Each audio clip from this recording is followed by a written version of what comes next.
할렐루야. 예, 우리 청년들과 우리 장년들이 이렇게 함께 예배를 드리니까 참 좋은 것 같습니다. 예, 우리 청년들이 자발적으로 원했습니다. 저는 조금 별로 하고 싶지 않았는데, 순전히 청년들이 자발적으로 원했습니다. 교회에서 시킨 것도 아니고, 이렇게 새해를 준비하면서, 이 장년들과 함께 예배를 드리고 싶습니다 하는 이제 그런 그 소원을 이렇게 하나님이 주셔서 그것을 나누고 또 이렇게 기도하면서 이렇게 준비했는데 참 이렇게 같이 이렇게 예배를 드리니까 너무 좋고, 자 이렇게 청년들 이렇게 보니까 제가 그 눈물이 날 것 같아요. 그래서 이쪽으로 안 보려고. 근데 박수는 왜 치시는 겁니까? 우리 청년들 그 임원 4명이 다 형제입니다. 반주도 형제가 합니다. 찬양 인도도 형제가 형제들이 많습니다. 또 자매들도 많고, 우리 청년들을 위해서 기도해 주시면 좋겠습니다. 여러분, 우리가 이렇게 평안하게 또 이렇게 자유롭게 참 예배 드릴 수 있는 것, 여러분 이것은 당연한 것이 아닙니다. 여러분 그렇게 알고 계십니까? 우리가 모태신앙이면 이렇게 태어나서 그냥 교회에 계속 다니고 또 이렇게 예배를 드리고 이렇게 하니까 이게 이제 당연하다고 이제 생각을 하고, 그렇죠? 언제나 또 그렇게 예배할 것 같고, 나든 또는 우리 자녀들이든 우리 형제 자매들이든, 근데 이게 당연한 것이 아닙니다. 중간에 믿었어도 내가 이렇게 내 발로 와서 예배를 드리고 이렇게 하니까 그냥 내가 마음만 먹으면 예배할 수 있고 또 이렇게 그냥 예배할 수 있는 게 그냥 내가 할 수 있는 그런 것이다 이렇게 생각할지 모르시겠는데, 그렇지 않습니다. 우리가 하나님을 예배할 수 있는 이것은 진짜 하나님의 크신 은혜입니다. 하나님의 그 은혜가 우리에게 부어져서 우리가 예배할 수 있는 것이고 또 기적 중에 기적이다라는 것을 우리가 꼭 기억하시기를 바랍니다. 여러분, 우리는 너무 좋은 시대에 지금 사실 살고 있어요. 아마 우리 청년들은 지금 우리가 지금 살고 있는 이 시기가 가장 좋은 시기다라는 것을 아마 잘 인정하지 못할 것 같아요. 그러나 우리 지금 함께 사셨던, 먼저 앞선 시대를 사셨던 우리 집사님, 권사님, 장로님들은 아시죠? 지금 어떤 면에서 참 좋은 시대고, 그러나 또 어떤 면에서 참 너무 어려운 시대고, 참 그런 이 시대에 우리가 이제 살고 있는데, 우리 그 부모님이 있고 또 조부모가 있고 이렇게 옆에 신앙생활 하시는 분이 또 가족들이 있고 하니까 이렇게 예배 드리는 것 이게 당연하다 이렇게 생각할지 모르겠지만, 여러분 우리가 이렇게 예배할 수 있는 우리 이 대한민국에 복음이 전해져서 이렇게 교회가 세워지고 이게 얼마 안 됐습니다. 불과 200년도 되지 않은, 약 150년 정도. 하지만 이 땅에 참 우상 숭배와 미신이 가득했던 이 땅에 복음이 들어오고 교회가 세워지고 또 이렇게 성도들이 많아지고 우리가 이렇게 편안하고 자유롭게 예배할 수 있는, 여러분 이것이 참 오래되지 않았는데요. 그렇지만 우리 대한민국의 근대사를 이렇게 보면 그 오래되지 않은 기간 속에서도 참 시기적으로 어려운 시기들이 많이 있었습니다. 우리가 잘 아는 것처럼 일제 식민지 기간에 마음껏 예배할 수 없는 그런 그 시간들이, 그 예배할 수 있는 자유를 빼앗겼던 그런 시간들이 있었고, 또 오늘이 6.25인데요. 지금도 이 북한 땅은 불과 여기서 몇십 킬로 떨어져 있지 않지만 마음껏 예배할 수 없습니다. 자유롭게 예배할 수 없습니다. 거기에 이 마음껏 예배했던 때가 있었습니다. 그 평양에 대부흥이 있고 하나님이 큰 은혜를 주셨을 때 마음껏 예배했던, 오히려 이쪽보다 더 영적으로 성숙했던, 은혜가 넘쳤던 때가 그곳입니다. 그런데 지금 예배할 수 없는 그런 상황이 되어 있는, 그러니까 제가 무엇을 말씀드리는 것입니까? 이게 당연한 것이 아니다는 것, 우리가 지금 예배의 자리에 있는 것, 또 우리 가족과 함께 예배할 수 있는 것, 내가 우리 성도들과 함께 예배할 수 있는 이것이 늘 그냥 언제까지나 될 수 있는 그러한 당연한 그런 것이 아니고, 여러분, 우리가 감사해야 될 제목인 줄로 믿습니다. 예배 올 때마다 감사하고, 예배 자리에 있을 때마다, 찬양할 때마다 감사하고 또 감사할 그러한 내용입니다.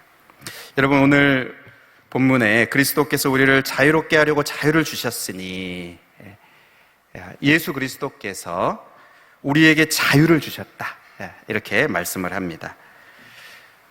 죄인은 마귀의 종된 상태에 있었습니다. 하나님께 나아가 예배할 수가 없었죠. 하나님께 나아갈 자유가 없었습니다. 유일하게 있는 자유라면 이 죄를 지을 자유밖에 없었어요. 죄를 짓는 자마다 다 이 죄의 종이다, 마귀의 종이다. 이 요한복음 8장에 말씀하고 있는 것처럼 마귀의 종이었습니다. 마귀에 속박되어 있던 그런 상태, 거기에 묶여 있는 상태에 있었습니다. 그런데 예수 그리스도께서 우리들에게 이 하나님을 예배할 수 있는, 하나님을, 예수 그리스도를 믿는 우리들에게 하나님을 예배할 수 있는 이러한 이 자유, 하나님께 나아갈 수 있는 이러한 자유를 주셨습니다. 우리가 잃었던 것을 이렇게 회복시켜 주시는 이 자유가 회복된 것입니다. 살아계신 하나님께 예배할 수 있는 이 자유가 우리에게 회복되어서 오늘 우리가 이렇게 예배를 할 수 있는 것입니다. 여러분, 우리가 이 하나님 앞에 예배할 수 있는 이 자유를 얻도록 예수 그리스도께서 어떻게 하셨습니까?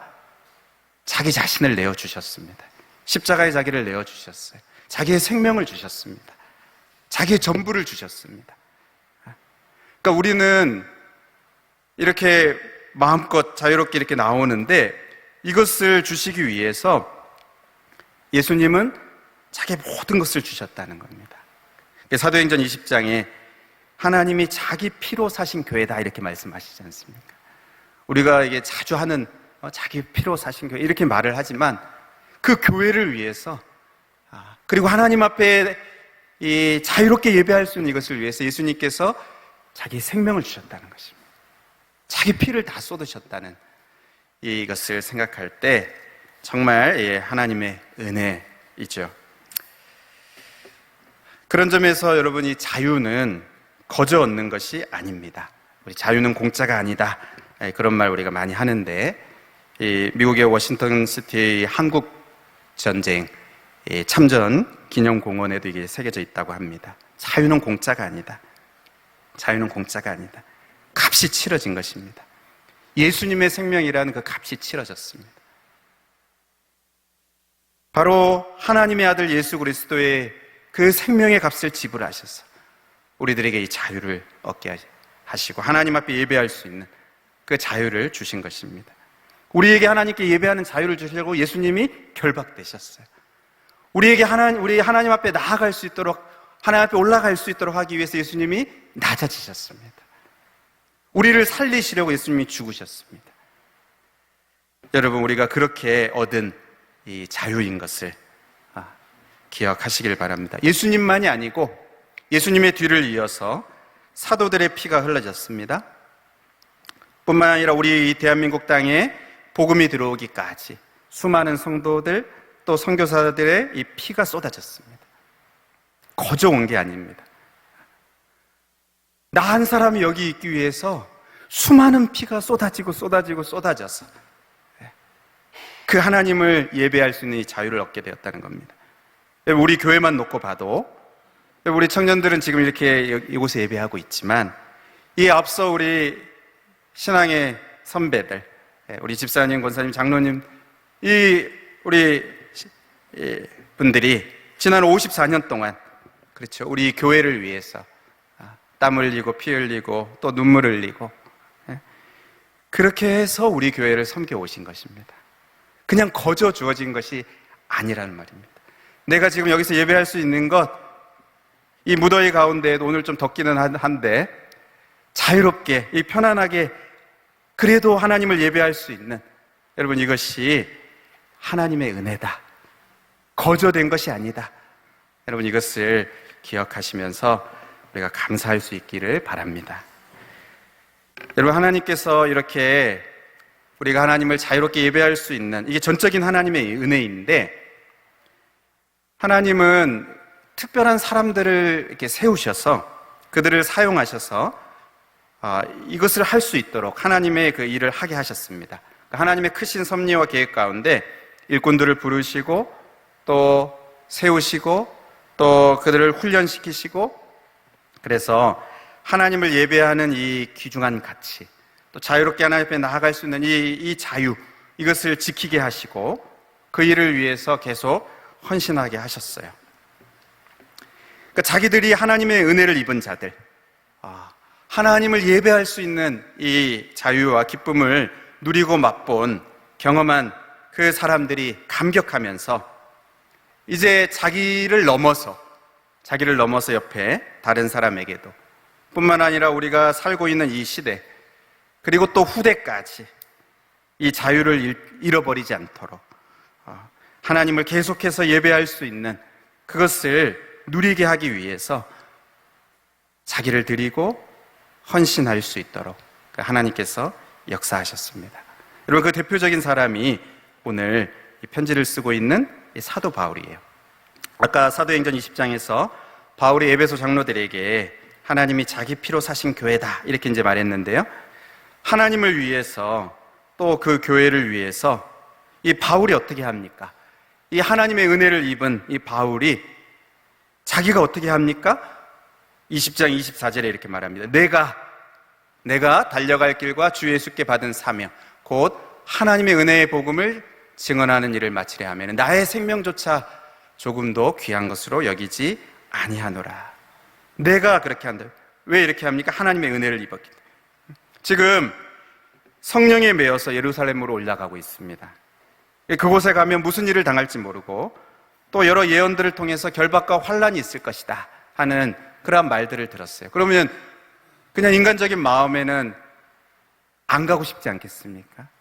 그냥 피하고 싶은 것이 사람의 마음인데, 근데 간다는 거예요.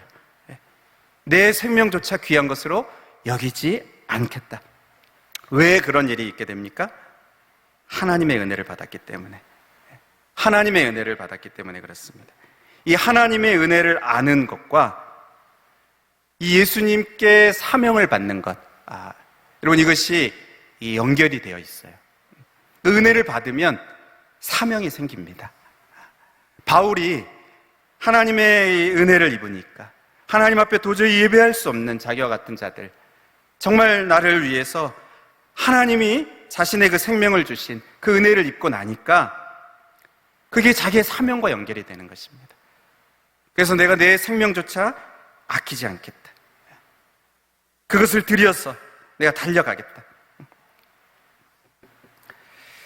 여러분, 오늘 오전 예배 때도 우리 이 신앙과 애국이라는 이 말씀을 우리가 들었습니다. 이 나를 사랑하시는 하나님의 그 은혜, 예수님의 이 사랑을 경험하고 나면 어떻게 됩니까? 이 애국자가 돼요. 나 자신에서 그것이 머물지 않고 이 하나님의 마음을 품게 됩니다. 하나님의 소원을 갖게 됩니다. 주위를 이렇게 돌아볼 수 있게 되는 거예요. 이게 여러분 정상적인 모습이죠. 여러분, 그래서 우리 청년들이 참 그런 말들 많이 합니다. 이 시대가 너무 어렵고 하니까 참 이 시대를 원망하고 잘못 태어났다 이렇게 말하고 뭐 헬조선이다 이렇게 말하고 지옥같이 이렇게. 여러분, 그렇지가 않죠. 하나님의 은혜를 입으면 우리의 눈이 열립니다. 하나님의 소원이 내 마음에 이렇게 부어집니다. 하나님의 뜻을 이루어드리고 싶어서 그것이 사명이 돼요. 부족하지만 자기를 드리고 싶고 헌신하고 싶고 하나님 나라를 위해서, 또 내 주위에 하나님을 알지 못하는 자들을 위해서 나의 이 삶을 드리고 싶은 그런 마음을 갖게 된다는 것입니다. 여러분, 바울이 그랬는데요. 여러분, 바울만이 아니겠죠. 우리 이 대한민국의 역사 속에서도 그렇게 쓰임받은 사람들이 정말 많았겠죠. 오늘 우리가 또 6.25이기도 하고 해서 여러분에게 잠깐 제가 한 분을 이렇게 나누고 싶은 그 사람이 있습니다. 그분은 바로 우리 대한민국 초대 대통령, 건국 대통령, 이승만 대통령입니다. 오늘날 많이 오해되기도 하고 또 왜곡되기도 하는데, 여러분, 지금 우리 대한민국의 이러한 모습이 되도록 이 자유민주주의의 이 기초를 놓았던 이 대통령이 바로 이승만 대통령입니다. 하나님이 이제 그를 사용하셨죠. 그가 19살 때 배제학당에 들어갑니다. 영어를 배우고 싶어서 그냥 그런 마음으로 들어가요. 아펜젤러 선교사님이 세운 이 배제학당에 그냥 영어를 배우고 싶은 마음으로 이렇게 들어가는데, 거기서 만난 선교사님들을 통해서 이 눈이 열리게 됩니다. 이 자유민주주의 사상에 눈을 뜨게 돼요. 그 당시에 이 양반이 한 10%, 15%, 나머지 다 평민인 뭐 어떤 자유가 있겠습니까? 어떤 그런 나라의 모습이 그렇지 않은 그런 가운데 이 선교사님들을 통해서 또 이 유학파인 서재필 박사를 만나기도 하고 하면서 이 자유민주주의의 눈을 뜨게 돼요. 당시 조선 말기에 이 어지러운 이 나라를 보고, 정말 망해가는 그 나라를 보고 모든 소망이 다 사라질 수 있는 그런 그 환경이었습니다. 어쩌면 지금 우리 청년들이 직면하고 있는 이 상황보다도 더 훨씬 사방에 꽉 막혀 있는, 이 강대국들에 꽉 막혀 있는, 이 나라를 다스리는 사람들 봐도 소망이 없고, 어떻게 어떤 돌파구를 찾아야 될지도 모르는, 정말 이 망해가고 있는 그 나라를 이렇게 보는데, 근데 거기서 소망을 발견해요. 왜요? 눈이 열리기 때문에. 그가 나라를 걱정하고 또 나라를 바로 세워보려고 하다가 이 한성 감옥에 갇히게 됩니다. 근데 거기서 진짜 하나님을 만나요. 진짜 하나님을 만납니다. 거기서 성경을 많이 읽고 그 마음속에 진짜 하나님을 사랑하는 마음, 하나님의 은혜를 입으니까 그 절망스러운 상황 가운데서도 소망을 갖게 돼요. 하나님께 소망을 둡니다. 그리고 하나님이 기뻐하시는 그런 나라를 세우는데 쓰임받고 싶은, 예수교 나라를 세우고 싶은, 신앙이 기초가 된 그런 나라를 세우고 싶은 그러한 소망을 갖는단 말입니다. 여러분, 우리가 그 한복판에 있으면 그것은 생각할 수도 없는 그런 상황이었어요. 아무것도 보이지 않는. 그런데 그 속에 진짜 하나님을 만나고 나니까 하나님의 은혜를 깨닫고 하나님께 소망을 두고 나라를 사랑하는 그러한 애국의 마음을 갖게 되고, 자기 자신만, 자기 자신의 어떤 이 성공이나 어떤 부귀나 이게 아니고 이 주변을 돌아볼 수 있는 이 마음을 갖게 됐던 것입니다. 이 시대를 돌아볼 수 있는 마음을 갖게 된 거예요. 하나님의 그 마음을 품게 된 것입니다. 마치 그 모세와도 같은 그런 마음을 가진 거예요. 그래서 어떤 분은 이 한성 감옥에 있었던 몇 년, 6년, 7년인가요? 그 기간이 광야 신학교였다 이렇게 말해요. 갇혀있는 그 상황입니다. 그런데 하나님을 만나고 훈련되는 기간이었다는 거예요. 여러분, 우리가 이렇게 보면 사람들이 다 앞으로 막 이렇게 나가고 나는 멈춰있는 것 같고 갇혀있는 것 같고 정체되어 있는 것 같으면 이게 이제 실패한 것이라 이렇게 생각하는데 그렇지 않습니다. 여러분, 하나님을 만나고 있으면 그가 지금 잘 가고 있는 거예요. 하나님의 은혜가 그 안에 부어지고 있으면 그 시간을 잘 보내고 있는 겁니다. 하나님의 손에 의해서 만져지고 있으면 제대로 잘 가고 있는 거예요. 비록 상황은 어려워도, 감옥 속에 있어도. 여러분, 요셉도 그 감옥 속에서 하나님의 손에 의해 빚어지지 않습니까? 여러분, 그가 하나님의 은혜를 받고 이게 점점 애국하는 그런 마음들이 생기고, 여러분, 이승만 대통령이 20대 여러분과 같은 우리 청년들과 같은 이 20대는 진짜 하나님의 손에 의해서 다루어진 시간이었습니다. 진짜 하나님을 만난 거듭난 신앙이었어요. 나중에 이제 사면이 돼서 이제 미국으로 유학의 길을 가게 되고, 근데 여러분, 이게 다 하나님의 인도하심과 섭리하심입니다. 하나님은 우리 대한민국을 지키시기 위해서 먼저 보내신 것이, 거기서 만나게 하시고 또 보게 하시고 사람들을 만나게 하시고 시대를 읽는 그런 안목을 갖게 하시고, 그리고 이 국제 정세를 볼 수 있는 그런 눈을 열어주시고, 그래서 그 외교 전문가라고 이렇게 칭송받지 않습니까? 약 40년을 미국에 있으면서 독립운동을 하고 해방되어서 이제 귀국해서 건국 대통령이 되는데요. 근데 얼마 지나지 않아서 이 6.25 전쟁이 또 발발하고 정말 공산화될 수 있는 그런 위기 가운데에서 하나님이 대한민국을 지키시는데 그를 사용하십니다. 대한민국을 공산주의로부터 지키시는데 그를 사용하십니다.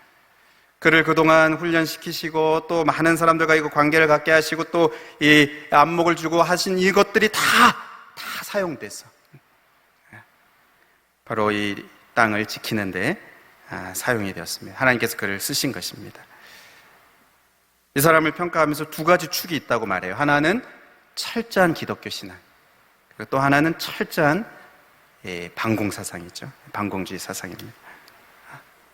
이게 뭐 다른 것 때문이 아니고 이 하나님을 인정하지 않는 그것이기 때문에 그것을 용납할 수 없는, 그러니까 그 속에 진짜 하나님의 그 은혜에 대한 그것이 있었던 것입니다.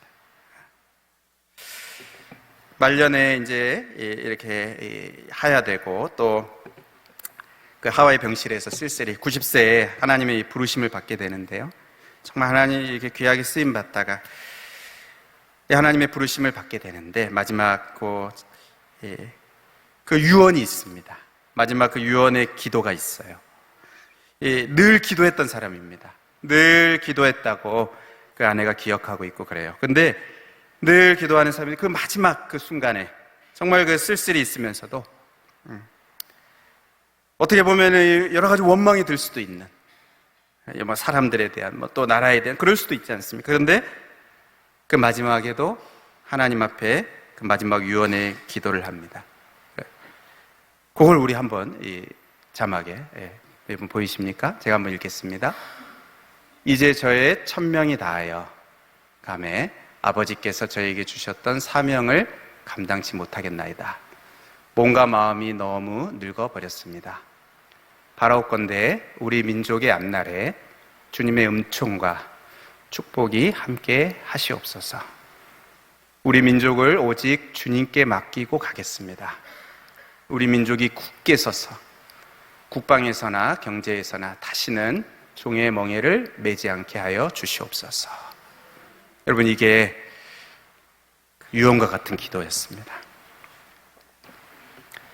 우리 민족이 굳게 서서 국방에서나 경제에서나 다시는 종의 멍에를 매지 않게 하여 주시옵소서. 오늘 설교 제목인데요. 다시는 종의 멍에를 매지 않게 하여 주시옵소서. 이 노종의 기도가 여러분 응답된 것이 바로 오늘 우리의 이 현실입니다. 여러분, 우리가 살고 있는 국방에서나 경제에서나 종의 멍에를 매지 않는, 여러분 그 정도가 아니라 이 세계에 또 으뜸이 되는 이러한 이 나라가 된 것, 하나님이 그 기도를 들으신 것이죠. 하나님 그 기도에 응답하신 것입니다. 주님 손에 맡겨드립니다. 나는 다 늙어서 이제 아무것도 할 수 없지만, 그러나 그 청년의 때 그 한평생을 주님을 위해서 살고 지금까지 달려왔는데 이 마지막 순간에도 하나님께 소망을 둡니다. 하나님 손에 맡겨드립니다. 주님의 은총과 축복이 함께하여 주시옵소서. 여러분, 이 기도를 하나님이 들으셔서 바로 우리 대한민국을 하나님께서 이렇게 축복하신 줄로 믿습니다.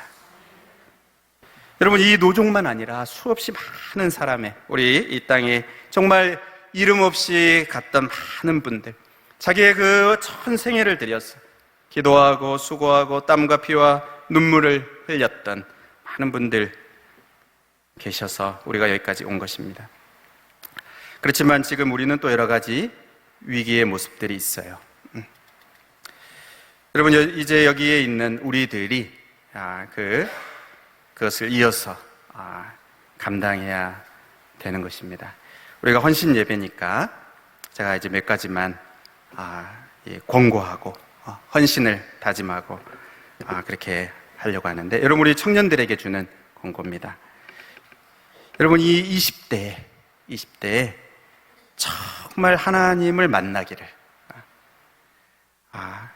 그래서 정말 하나님을 아는 자가 될 수 있기를 축복합니다. 여러분도 사모하시기를 바랍니다. 지금 여러 가지 인생에 많은 그러한 고민들이 있고 참 답답한 상황들이 있지만, 그래서 다른 것들을 다 앞에 두고 정작 중요한 이것을 이렇게 뒤로 하면 안 돼요. 하나님의 은혜를 입으면 거기서 사명이 생깁니다. 하나님의 은혜를 입으면 어떻게 살아야 되는지 길이 보여요. 심지어 무엇을 해야 되는지도 길이 보입니다.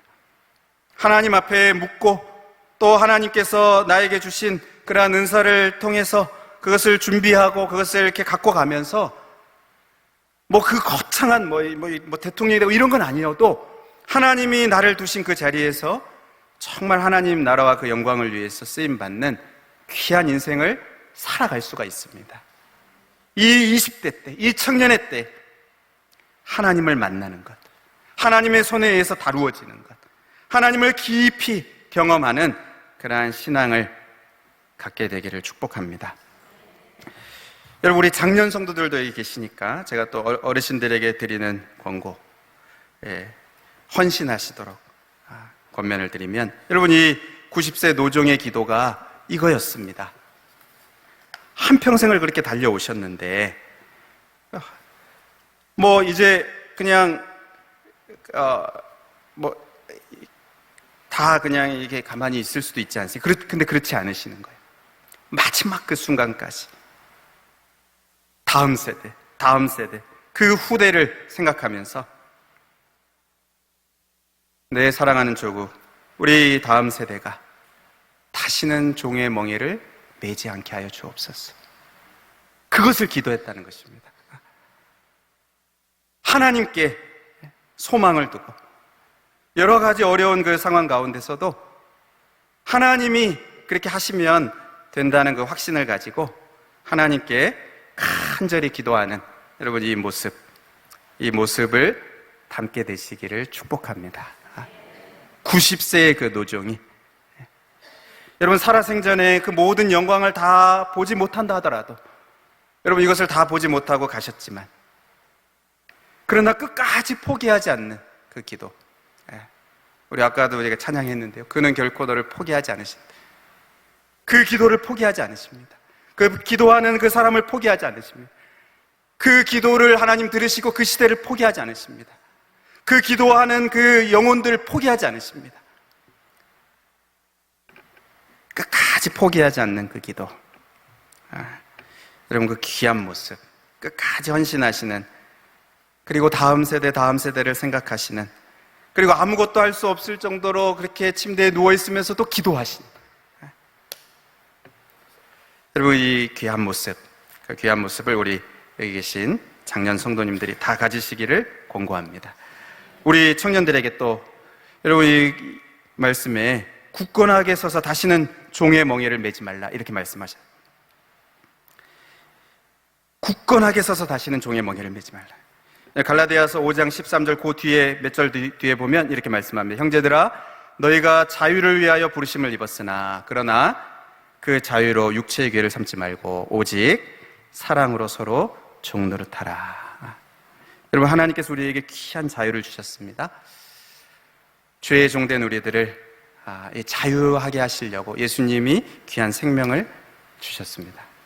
그렇게 얻은 이 자유, 여러분, 이 자유를 방종의 기회로 삼지 말고, 불의의 무기로 내 삶을 들이지 말고, 우리의 한 번뿐인 인생을 정말 하나님 나라를 위해서, 하나님의 영광을 위해서 사용되는, 여러분, 그런 복된 인생이 되기를 축복합니다. 지금 이 순간부터 하는 거예요. 우리가 나중에 거창하게 하는 게 아니고 지금 내 학교 생활, 직장 생활, 가정에서 친구들 관계 속에서 종의 멍에를 매지 않는 것. 하나님 기뻐하시지 않는 것을 끊어버리는 것. 하나님이 원치 않는 그 길을 가지 않는 것. 바로 지금 내 삶의 영역에서부터 하는 그 작은 순종, 그것을 하나님께서 원하시고 기대하십니다. 이 자유를 방종의 기회로 삼으면 안 됩니다. 여러분, 여기 계신 우리 청년들 또 장년들 모두에게 또 드리는 헌신의 이 권면은, 여러분, 우리는 이 자유를 지금 얻어서 이렇게 마음껏 하나님을 예배할 수 있지만 이 예배가 차단되어 있는 이 북녘 땅, 그것을 위해서 우리가 또 기도할 수 있기를 헌신하는 마음에 다짐하는 오늘 이 시간이 되면 좋겠습니다. 우리에게 이 귀한 자유가 있는데요, 여전히 어둠에 매여 있는 그곳이 있습니다. 하나님 그 땅을 긍휼히 여겨주시기를, 긍휼히 여겨주시기를, 그래서 정말 이 속히 하나님의 때에 또 통일이 되는 그러한 날이 있게 해주시기를, 우리가 이 자유를 누리면서 아직도 매여있고 묶여있는 그들을 위해서 기도하는 이 기도가 우리 청년들 가운데도 계속 나오고 우리 장년들 가운데도 계속 나오고, 그렇게 주님이 응답하실 때까지 기도하시는 저와 여러분이 될 수 있기를 축복합니다. 여러분, 우리 어르신들 끝까지 승리하시기를 바랍니다. 한평생 이 청년의 때만 섬기는 게 아니고 끝까지 귀한 모습으로 섬기시는, 그래서 우리 청년들이 그 모습을 보면서 귀한 모델을 삼고 나도 그렇게 가야 되겠다. 예수님처럼 내가, 바울처럼 그렇게 해야지. 또 우리 교회 우리 장로님처럼, 우리 엄마 아빠처럼 내가 그렇게 해야지 하는 귀한 모습으로 그렇게 살아가시고, 우리 청년들은 그런 마음으로 그렇게 또 마음에 다짐하고 헌신하면서 나아가고, 그래서 계속해서 나중에는 또 우리 다음 세대가 그렇게 볼 수 있는 그런 모습으로 이렇게 빚어지는 그러한 우리 청년들 될 수 있기를 주님의 이름으로 축복합니다. 여러분, 오늘 말씀을 맺겠습니다. 여러분, 하나님께서 우리에게 이 귀한 자유를 주셨습니다. 우리가 굳건하게 서서 다시는 종의 멍에를 매지 않는, 개인적으로도 그리고 우리 시대적으로도 또 우리의 다음 세대까지도 다시는 종의 멍에를 매지 않는 그러한 은혜가 있기를. 그래서 오늘 제목을 기도로 표현했습니다. 매지 않게 하소서. 이승만 대통령이 그렇게 기도하셨어요. 매지 않게 하소서. 우리가 그렇게 기도하면서 나아가는 저와 여러분 될 수 있기를 바랍니다.